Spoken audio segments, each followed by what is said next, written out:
Hello, welcome back to Building Integrity. I'm your host, Josh Porter, and it has been a long time since I've been able to sit down and make a video for you guys. If you're new to the channel, just so you know, I'm a structural engineer. I own my own engineering firm here in Southwest Florida, and we recently just went through a massive hurricane where we were out of power, internet, for several weeks, and there are still many people displaced from their homes and without power, without internet, without good phone signal. And so we have just been incredibly busy over the last several weeks trying to get to these properties, assess them, make sure that they're structurally safe and sound for people to get back into, or doing assessments for folks for their insurance purposes and stuff like that. So this is honestly something that I really didn't want to happen here in Florida, at least not right now, you know. And we were already super busy before this hurricane hit with the new Florida law that got passed. You can check out videos I've done on that. Senate Bill SB 4, and you know we've just had so much work because there's so few engineers in Florida that can actually do this type of work. The last thing we needed was a hurricane to land on us. But I'm glad to be sitting back down here and finally kind of getting caught up. I've been recording a lot of video footage, a lot of drone footage, and a lot of photography of some of the worst hit areas here in Southwest Florida. So stick to this channel, subscribe, because the next several videos you guys are going to be getting a lot of exclusive level 4K content of what happened here in Southwest Florida and sort of explaining to you how that all panned out and how we're trying to deal with it, because we're going to be dealing with it for the next several years. Now, what I want to do in this video is explain to you, because I know there's a lot of people who watch this channel that live all over the world, and I want to make sure that I explain how a hurricane works very basically. I'm not going to get into the really high level science, but I want to kind of cover the basics of how a hurricane works so that you understand, as we talk about the hurricane, the damage it did, the storm surge and such, that you have some kind of context if you're not familiar with hurricanes or how they generally function. So here's an image of a hurricane. I think I got this off of the NOAA website. And it kind of shows the idea of the way a hurricane looks and is formed. There's certain bands, which they're showing like here. Oops, okay. It has certain bands, which it's showing here and here and here. These are like, you know, outer bands of the hurricane as best as I can explain it. The idea is that in the ocean, usually off the coast of Africa, in the summertime, there's an abnormally high temperature of water. That high temperature of water in the ocean evaporates and goes up into the air.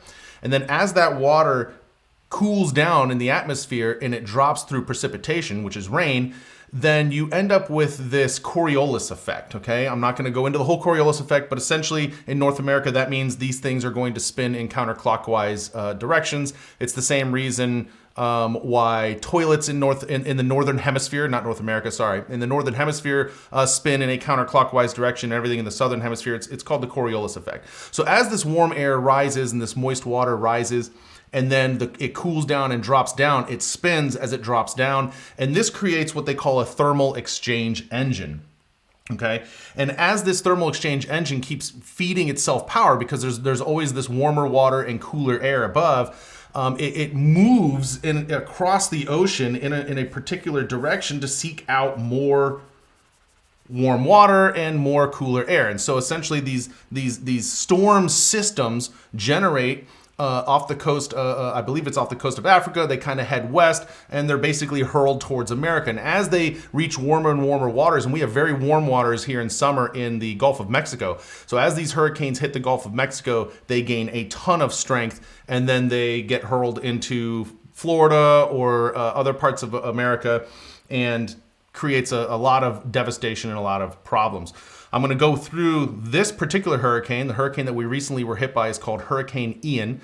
And I'm going to explain to you and kind of some of the stats and compare it. But before I do that, I want you to go to the comments section and share with us if you've ever lived through a natural disaster, whether it be a flood, a hurricane, a tsunami, and share with us your experiences and how that happened.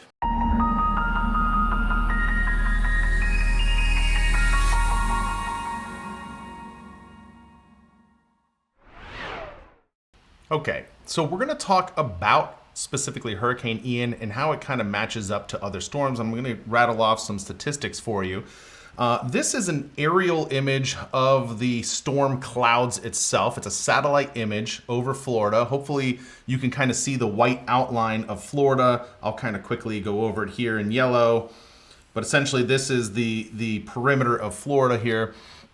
And you can see the white clouds sort of cover almost the entire image, the entire screen. But what I want you to understand is not all of those clouds are hurricane force winds, as we call it. A lot of them are much smaller or slower winds, which we refer to as tropical storm force winds. Okay, but I want to give you some stats about the hurricane itself. The wind speeds around the eye of the storm, and that's the dark orange part in this image here. They reach speeds, sustained speeds of about 150 miles per hour. Which is about 240 kilometers per hour. And one of the things that you have to remember is, yes, the winds are moving incredibly fast, but unlike many storms, the eye was very large, the storm is very large, and it moved very slowly. So the hurricane wingspan, which is the total range of all hurricane force speeds, which is anything above 75 miles per hour, was 90 miles in diameter, or around 145 kilometers in diameter. So this was a massive, big storm that moved incredibly slow, which you'll see later as I give a timeline breakdown of my own experience living through the hurricane. The eye size was about 34 miles in diameter, or 55 kilometers, and that's that orange area there. I tried to draw the eye. Now, the eye and the wind speeds and all these things aren't really easy to discern just looking at satellite imagery. This is why I sort of drew the circles over it to scale, to give you an idea of how big the hurricane was. That's the whole yellow area here, and then how big the eye was, which is the orange area. Now, if you know anything about hurricanes, you've probably heard that there's a calm in the eye of the storm. This is typically true. However, when a storm system gets this big and this ferocious, the eye doesn't move cleanly. It collapses and then reforms, collapses and then reforms. And there's a name for it which eludes me right now, but it doesn't really matter. But the point being is that you don't really always have a nice calm area in the eye of the storm. Oftentimes it's chaos throughout the whole area because it's constantly collapsing and reforming. Now, to give you a comparison, in 2004, now I've lived through, I think, 5 hurricanes over my life. I've lived in Southwest Florida my whole life, and I've lived through 5 hurricanes. The worst hurricane that ever hit my particular town was Hurricane Charlie in 2004.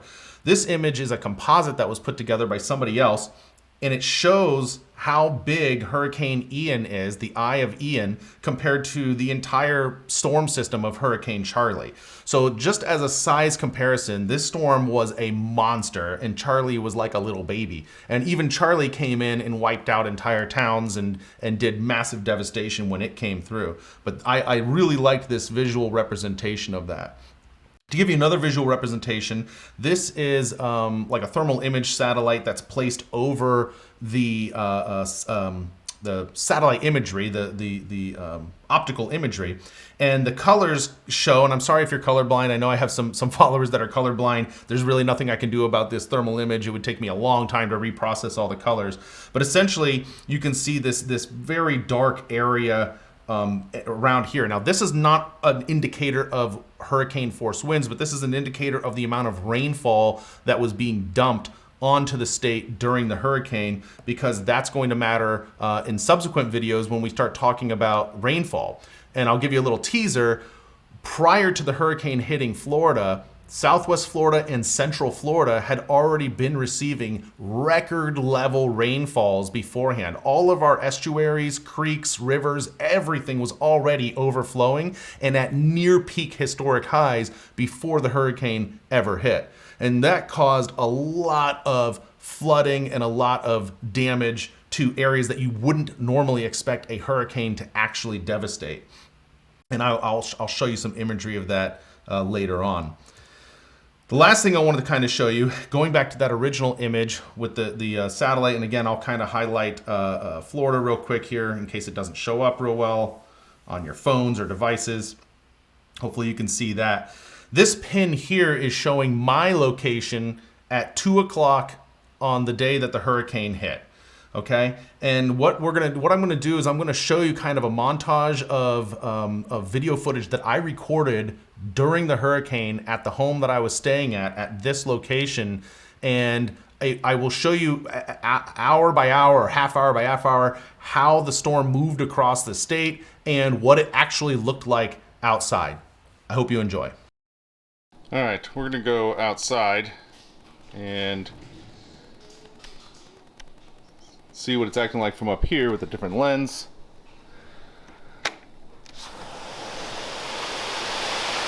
Hopefully you guys can just hear the roar of the wind.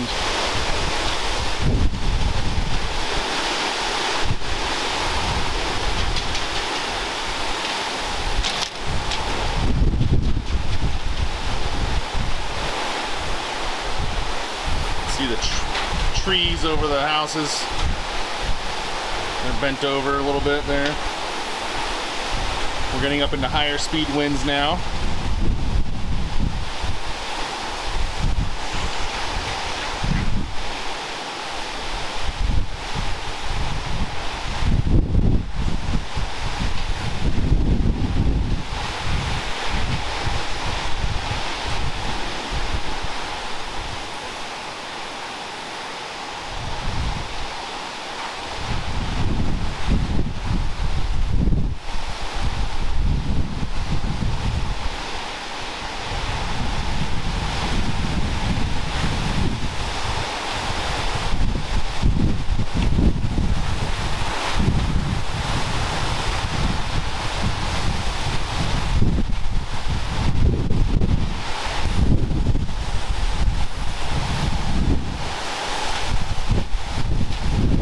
Here you can start seeing some winds turning direction now.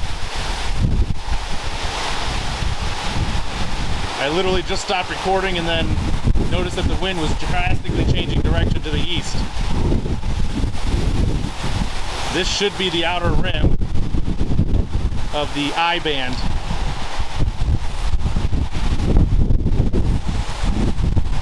Yeah, you can see how the water sort of is, yeah, it's still moving south, but large chunks of it are moving very strongly to the west now.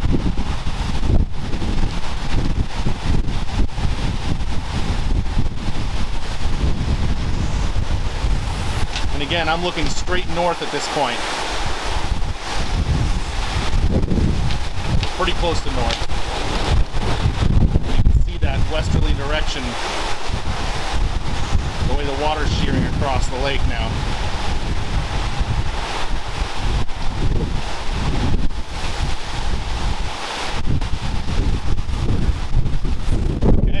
Things are picking up here now.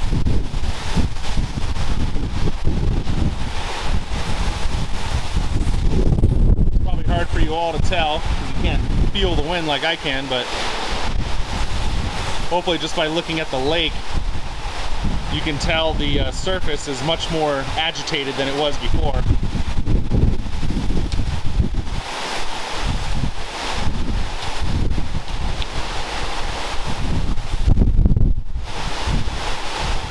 Again, I'm not seeing that dominant westerly flow yet.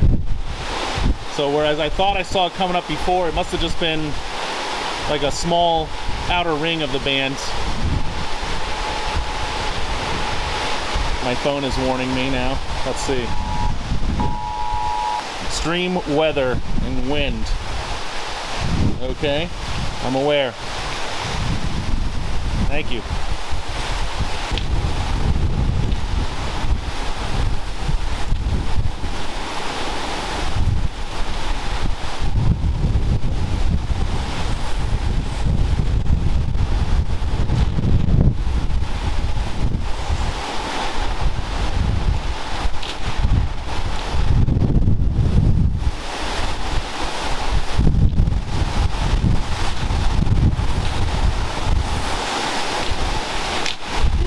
Whiteout now, almost.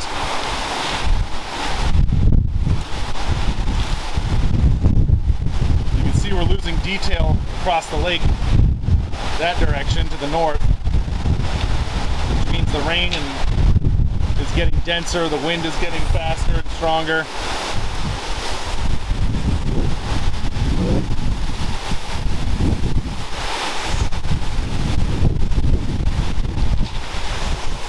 wind is beginning to whip up back towards me more, so it's getting all over the lens. So hopefully you guys can see this.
You have really reduced visibility now.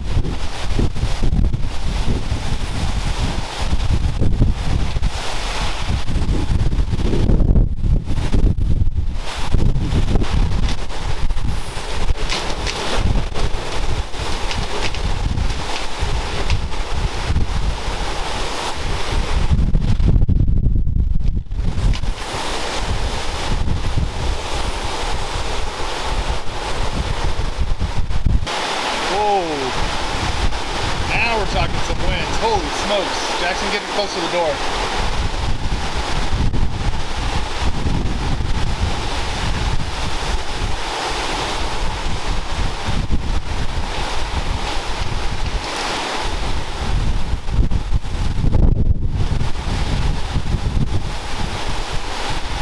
That was a big gust. Yeah, we're getting some really big gusts now. We are definitely in the eye of the storm. Or not inside the eye, but in the eye wall, rather. And you can see there's just zero visibility across the lake now.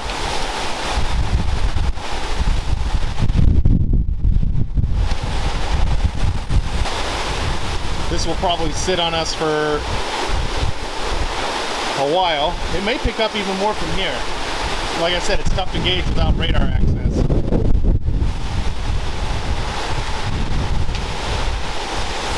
But we've definitely had some big gusts.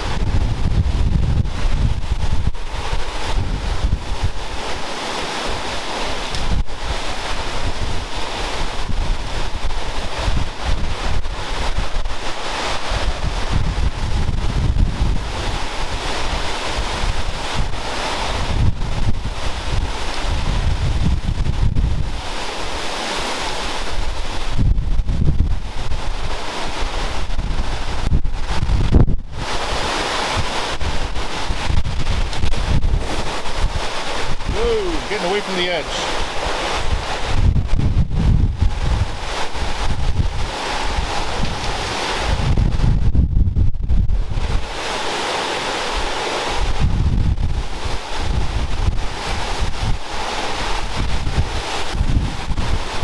Alright, it's been a few minutes. Seems like the intensity has returned. Visibility's gone back down. Yeah, I'm wondering if we're not skirting the edge of the eye. Which means if that's true, we could probably be looking at this for another 20 to 30 minutes. Maybe. You see again, the visibility has kind of gone down. If I look across the lake, I can barely make out the silhouette of those trees.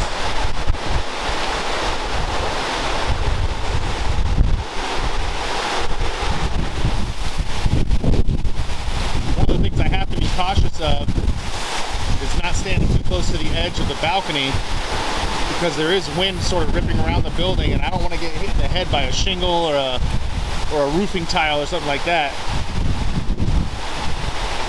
That's really the big dangerous thing in hurricanes, is it isn't being lifted off your feet and chucked yourself into a building or something. It's having some piece of flying debris or material hit you at 100 miles an hour. That'll do you in. Let's step in closer to the wall here. That just picked up a lot.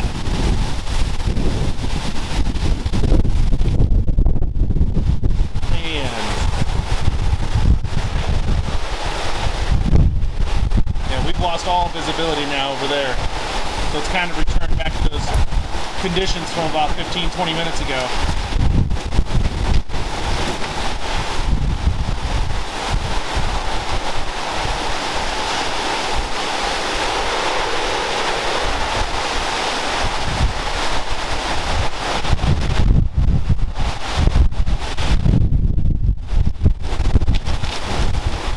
That one, I'm actually being lifted off my feet a little bit.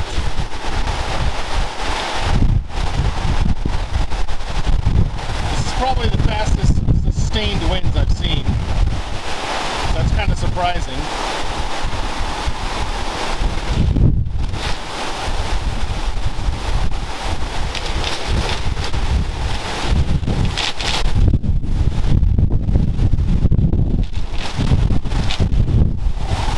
Being pushed around pretty rough. I think it might be time to go in. These guys are pretty nasty. Whew. Oh, there we go. Whoa, careful. Whoa! That's a bit too much.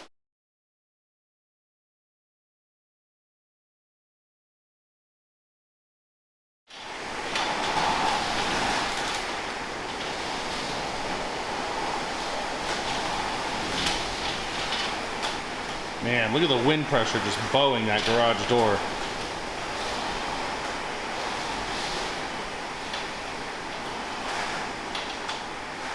A lot of positive pressure on this side of the house, so mostly the door's being pushed in, but every once in a while when that positive pressure lets up, temporarily the door sucks back out, or it returns back to its original shape rather, and then the positive picks right back up again, slamming it back against. You can see the gap that opens up there.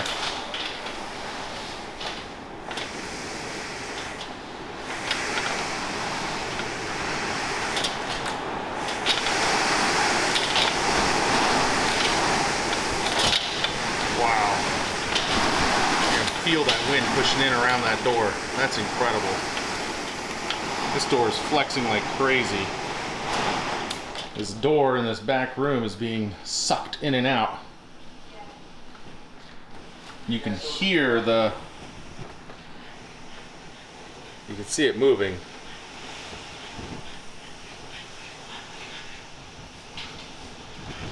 And you can hear the wind whistle through it.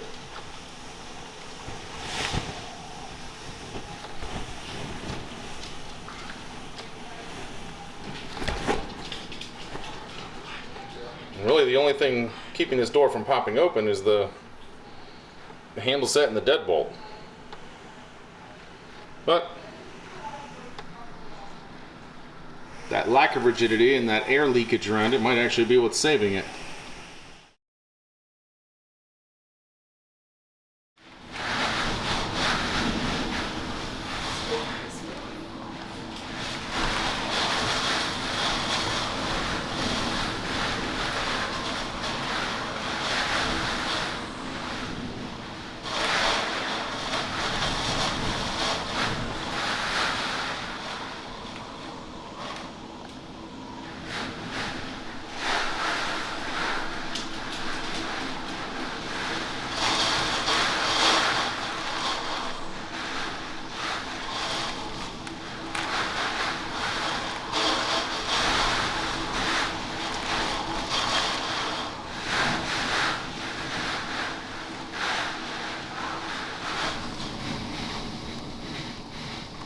We're having to hold the sliding glass door from blowing in and destroying all of the interior of this house. It's the only sliding glass door on the house, and it's 20 years old, and this thing was buckling in the frame and bowing in, so we decided to come out here and hold it in place.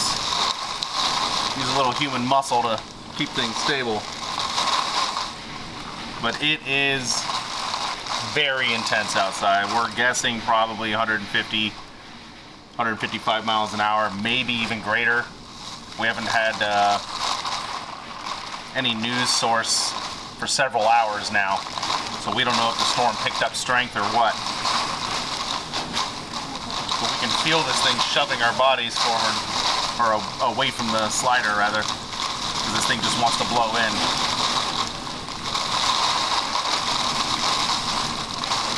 Don't try this at home. Yeah, don't try this at home.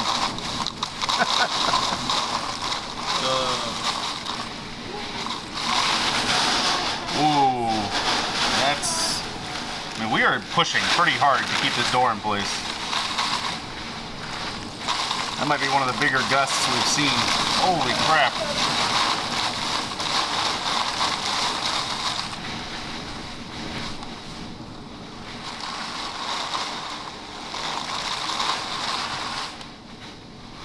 I'm pushing very hard against the glass panel, but I have to be careful to let up as soon as the pressure stops, because it wants to suck it back out.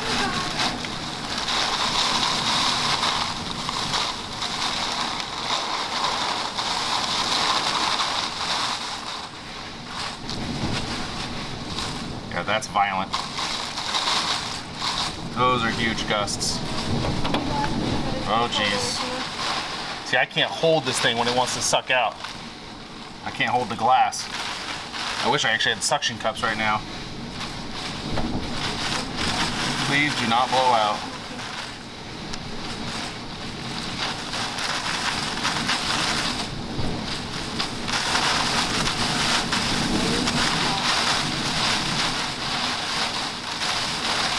Enough already. Yeah, enough already is right.